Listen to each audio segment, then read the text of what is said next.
வணக்கம். தொடர்ந்து ஆதரவளித்தோர் அனைத்து அன்புகளுக்கும் மிக்க நன்றி. எடப்பாடி பழனிசாமி செஞ்சது சரியா தவறா நீங்களே சொல்லுங்க. இந்த வீடியோவை முழுமையா பாருங்க. இன்னைக்கு காஷ்மீர்ல பகல்காங்கிற இடத்துல கிட்டத்தட்ட ஒரு 25க்கும் மேற்பட்ட சுற்றுலா பயணிகளை தீவிரவாதிகள் துப்பாக்கிச்சூடு நடத்தியிருக்காங்க.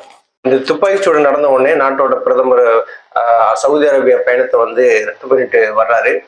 மத்திய நிதியமைச்சராக இருக்கிற நிர்மலா சீதாராமன் வர்றாங்க. அமெரிக்காவில உடனே திரும்புறாங்க. மத்திய உள்துறை அமைச்சர் அமித்ஷா அந்த இடத்தையே போய் ஆய்வு பண்றாரு. காஷ்மீர்ல போய் அங்க இருக்க முதலமைச்சரை சந்திச்சு ஒரு ஆலோசனை நடத்துறாங்க.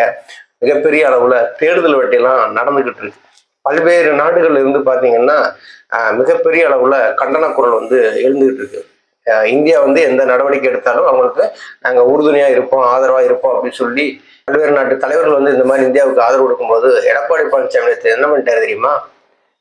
அவர் எம்எல்ஏக்கள்லாம் கூட்டிட்டு நேற்று வீட்டுல ஒரு விருந்து வைக்கிறார். ஒரு சந்தோஷமா இருக்காரு. இந்தியாவே ஒரு கண்ணீர் விட்டு கதறிக்கிட்டு இருக்கு. எல்லா மக்களும் குடும்பத்துல ஒரு இழப்பா நினைச்சு ரொம்ப பரிதவிச்சு போறாங்க. ஆனா எடப்பாடி பழனிசாமிக்கு என்னங்க வந்தது?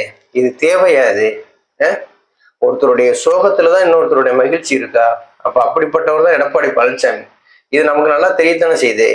தொண்டர்களை சோர்வடை செஞ்சுட்டு அவங்கள கண்ணீர் விட்டு கதற விட்டுட்டு இவரா பாட்டுக்கு கட்சிக்கு பொதுச் செயலாளர் வந்தவர் தானே, சந்தோஷமா இருந்தவர் தானே, கட்சி எப்படி போனாலும் பரவாயில்ல அப்படிங்கிற மாதிரி நிலைமையில் இருந்தவர் தானே. அப்படிப்பட்டவருக்கு இதெல்லாம் ஜுஜிபி தானே. இப்ப இன்னைக்கு 25க்கும் மேற்பட்ட சுற்றுலா பயணிகளை ஒரு தீவிரவாதி கண்மூடித்தனமா சுட்டு கொண்டிருக்கான். இந்தியாவே அலறுது. சோகம் தாங்க முடியாம ஒவ்வொருத்தரும் அவங்களுடைய மன வலியை வெளிப்படுத்திட்டு இருக்காங்க. இதெல்லாம் என்ன நம்ம சொல்றது? இது ஒரு தற்கூரி அரசியல் தானே. அப்ப இவர் மட்டும் சந்தோஷமா இருந்தா போதும் அப்படிங்கிறதானே எடப்பாடி பழனிசாமி இருக்காரு. கறி என்ன, மீன் என்ன, வறுவல் என்ன, ரொட்டு லொஸ்கன்னு எல்லாம் போட்டு எம்எல்ஏக்களுக்கு இப்பொழுது விருந்து வைக்க வேண்டிய இந்த நேரம் சரியான நேரமா அப்படின்னு கொஞ்சம் யோசிக்கணும்ல. எல்லாரும் என்ன சொல்றாங்க? இப்ப எடப்பாடி பழனிசாமியுடைய அடிமை எல்லாம் என்ன சொல்றாங்க தெரியுமா? ஏற்கனவே கூவத்தூர்ல கவனிச்சாருங்க, அதுக்கப்புறம் கவனிக்கவே இல்லை. இடையிலே ஏகப்பட்ட பிரச்சனை வந்துருச்சு. ஓபிஎஸ் கட்சி விட்டு நீக்கினது, செயற்குழு பொதுக்குழு கூட்டினது, அதுல ஒரு பிரச்சனை வந்தது, நீதிமன்றங்கள்லாம் ஏறி இறங்கினது, இதெல்லாம் ஒரு மனுஷன் டயர்ட் ஆயிட்டாரு. அதனால எம்எல்ஏக்களை கூப்பிட்டு எப்படியாவது ஒரு விருந்து வச்சிடணும். அதனாலதான் அதை செஞ்சாரு அப்படின்னு. செஞ்சாரு, ஓகே, நீங்க செய்யுங்க, செய்யாம போங்க, உங்களுடைய சுயநலத்துக்கு எது வேணாலும் செய்வீங்க. இன்னைக்கு பிஜேபியோட ஒரு பொருந்தா கூட்டணி வச்சுட்டோம். இந்த பொருந்தா கூட்டணிக்கு மக்கள் ஓட்டு போட மாட்டாங்க. அப்ப எம்எல்ஏக்களை தூண்டி விட்டுதான் அங்கே போய் வேலை செய்ய சொல்லணும், நம்ம முதலமைச்சர் வரணும்னு சொல்லி எடப்பாடி பழனிசாமியுடைய சுயநலம் தான் இது. சும்மா பொதுநலத்துக்காக எடப்பாடி பழனிசாமி இருக்க மாட்டார். முழுக்க முழுக்க சுயநலம் தான். இப்ப எம்எல்ஏக்களுக்கு பூரா கவனிக்கல, அவங்களுக்கு ஒவ்வொருத்தருக்கும் ஒவ்வொரு சூட்கேஸ் கொடுக்கல அப்படின்னா இவங்க எடப்பாடி பழனிசாமி நம்பி வேலையும் செய்ய மாட்டாங்க.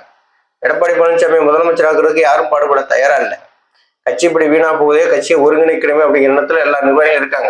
ஆனா எடப்பாடி பழனிசாமி இந்த மாதிரி ஒரு விருந்தை வச்சு கையில சூட்கேஸை கொடுத்தோம்னா நம்ம சொல்றதை கேட்பாங்க, நமக்காக பாடுபடுவாங்க அப்படின்னு சொல்லி எடப்பாடி பழனிசாமி நினைச்சுதான் இந்த வேலையை செய்யறாரு. எல்லாத்துக்கும் ஒரு மன கஷ்டம் என்னன்னா, ஆனா உண்மையிலேயே எல்லாருமே பேசுறது கரெக்ட் தாங்க. ஒரு தற்கொலை அரசியல்வாதி தாங்க எடப்பாடி பழனிசாமி அப்படின்னு எல்லாரும் பேசுனாங்க இல்லையா? அது உண்மையிலேயே அது அவருக்கு மட்டும்தான் சரியா பொருந்தும். இன்னைக்கு 2-3 நாளா இந்த இந்தியாவில் இருக்கக்கூடிய மக்கள் பூராமே அவ்வளவு ஒரு மன கஷ்டத்தை அனுபவிக்கிறாங்க, கண்ணீர் விட்டு கதறாங்க. இப்படி ஒண்ணும் மண்ணும் அறியாத ஒரு சுற்றுலா பயணியா போனவங்க, அந்த சுற்றுலா தலத்தை பார்த்து ரசிக்க போனவங்க இன்னைக்கு பிணமா வர்றாங்க. கல்யாணமாகி ஒரு 5 நாளான ஒரு கணவனை இழந்துட்டு ஒரு பெண் கதறி அழுகிறா. இப்படியெல்லாம் ஒரு சூழல் இருக்கு. இப்ப மத்திய அரசு தேடுதல் வேட்டைகள்ல மிகப்பெரிய அளவுல இறங்கியிருக்கு. தீவிரவாதிகளை எப்படியும் பிடிச்சே ஆகணும் அப்படிங்கிறது இருக்கு. ஒரு அவசர ஆலோசனை கூட்டம் அமைச்சரவை கூட்டம் போடுறாங்க. இது எல்லாம் ஒரு பக்கம் நடந்துட்டு இருக்கும்போது எடப்பாடி பழனிசாமி மட்டும் ஒரு பக்கம் சந்தோஷமா நாங்க எம்எல்ஏக்களை குஷிப்படுத்துறோம் அப்படின்னு சொல்லி மருந்து விருந்து இது ஊர்வனம் முதல் பரப்பன வர எல்லாத்தையும் கொடுத்து அவங்களை சந்தோஷப்படுத்துறாரு. இது கரெக்டா? உங்களுடைய கமெண்ட்ல நீங்க பதிவு பண்ணுங்க. ஆனா ஒண்ணு நல்லா தெரியுதுங்க, எவன் எப்படி போனாலும் பரவாயில்ல, அது நமக்கு தேவையில்லை. நாம நல்லா இருக்கிறோமா அப்படிங்கறதுதான் எடப்பாடி பழனிசாமி குறியா இருக்காரு. கட்சி எப்படி போனாலும் பரவாயில்ல, தொண்டர்கள் எப்படி போனாலும் பரவாயில்ல, அதிமுக கொள்கை எப்படி போனாலும் பரவாயில்ல, நாம பொதுச் செயலாளர் இருக்கணும். அந்த ஆசையை நிறைவேற்றுறதுக்கு என்ன பண்ணலாம் அப்படின்னா, அந்த ஆசை நிரந்தரமா இருக்கணும், நாம பொதுச் செயலாளராக நிரந்தரமா இருக்கணும் அப்படின்னா எம்எல்ஏக்களுக்கு காசு ஈசை கொடுத்து ஏதாவது விருந்து வச்சு பாட்டி ஈட்டி வச்சு அவங்க மனசை சந்தோஷப்படுத்தணும். இப்ப அந்த மே 2ஆம் தேதி நடக்குதுல அவசர செயற்குழு கூட்டம், அந்த கூட்டத்திலையும் அவர் வந்து இதே மாதிரிதான் அவர் செய்ய போறாரு. இதை ஏன் செய்யறாருன்னு ஒரு உள்நோக்கம் இருக்கு. சும்மாலாம் வந்து ஆதாயம் இல்லாம எடப்பாடி பழனிசாமி எங்கேயும் வந்து எதையும் செய்ய மாட்டாரு. இவர் வந்து இப்ப பிஜேபியோட கூட்டணியிலிருந்து வெளியில வந்தாரு. சிறுபான்மை வாக்கு எனக்கு வந்து கிடைக்கலைனாரு. அதுக்கப்புறம் வந்து எஸ்டிபி இஸ்லாமிய கட்சிகளோட ஒரு கூட்டணி வச்சாரு. அதுக்கப்புறம் எனக்கு மோடி தான் எனக்கு ரொம்ப முக்கியம், அமித்ஷா தான் முக்கியம் சொல்லிவிட்டு உடனே போய் அவர் காலில் போய் விழுந்துட்டாரு. இப்போ ஒரு கூட்டணியை உருவாக்கிட்டு நாங்க தான் தமிழகத்துல வந்து ஆட்சி அமைக்க போறோம் அப்படின்னு சொல்லி ஒரு தற்கொலைத்தனமா ஒரு செய்தியாளர் சந்திப்பெல்லாம் பேசிட்டு வர்றாரு. ஆனா பிஜேபியோட கூட்டணி வச்சது எடப்பாடி பழனிசாமிக்கு பின்னாடி இருக்கிற நிர்வாகிகள் யாருக்குமே வந்து பிடிக்கல. தங்கமணி வேலுமணி இப்படி ஆளுக்கு வேணா பிடிச்சிருக்கலாம். ஏன்னா கோயம்புத்தூர்ல அவங்க எல்லாம் நின்றா ஜெயிக்கணும் இல்லையா? இந்த வட்டம் பிஜேபியோட கூட்டணி வைக்கல அப்படின்னா கோயம்புத்தூர்லயே அவங்க எல்லாம் தோத்து போவாங்க. அந்த மாதிரி ஒரு சூழல் தான் இருக்குது. இப்ப அந்த நிர்வாகிகளை பூரா சந்தோஷப்படுத்தணும், அந்த பிஜேபியோட கூட்டணி வச்சதை உறுதிப்படுத்தணும், ஒரு தீர்மானம் வந்து நிறைவேற்றணும். அதுக்கு இந்த அவசர செயற்குழு கூட்டம் கூட்டுறது, இந்த எம்எல்ஏக்களுக்கு வந்து விருந்து கொடுக்கறது, இப்படி எல்லாம் செஞ்சு அவங்க மனசை சந்தோஷப்படுத்துறதுக்காகத்தான் இதை பண்றாரு.